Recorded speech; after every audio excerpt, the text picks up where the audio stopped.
కసపిసనే ఉండాలి. పల్లీలు పోస్తున్నా దోసకాయ పచ్చడి నూరడానికి. పల్లీలు వేపుకున్నా,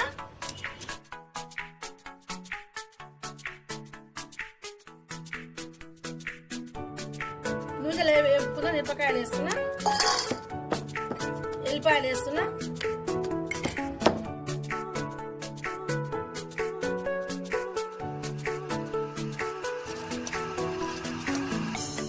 దోసకాయలు వేసుకుంటున్నా.